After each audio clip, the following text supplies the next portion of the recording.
Perhaps my favorite movie ever. I have to say, I really did enjoy the opening titles. I thought Helvetica was a bold choice. That was nice. Well, James Nguyen, he calls himself the master of the romantic thriller. So this is the romance part. But although I think he might be confusing romance with rapey. He's like a cross between Gus Van Sant and Ed Wood. Totally. Do you know what the director's occupation was, where he got to earn all the money to make this movie? I know. What was it? Software salesman. What? But the director is Vietnamese, and English is not his first language. So there, you have to give him a little, I think that's the reason why they stay on signs like the Art and Pumpkin Festival for 30 minutes. Oh, yeah. So you can read it even if English is not your language at all. You can learn English at the time. I gotta talk about the big bird reveal. I mean, they have the sex scene, Right. and then we go through like 40 minutes of B-roll. Like, oh, here's a nice shot of the ocean. Yes. Yeah. Here's a English pub, and here's some horses. And it goes on forever. Then it fades out, and then fade up to Bird Apocalypse!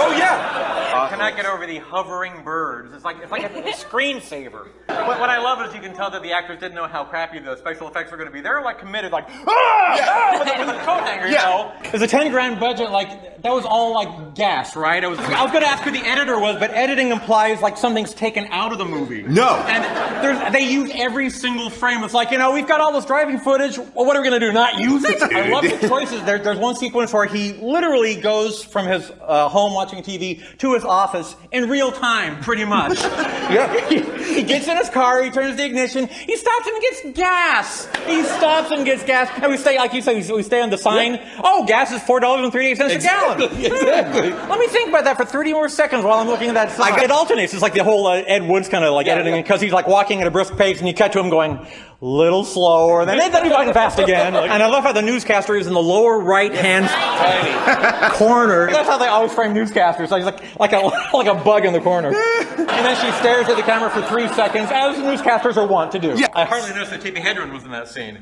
Third build, she's on the TV set in the background during the sex scene. That's it.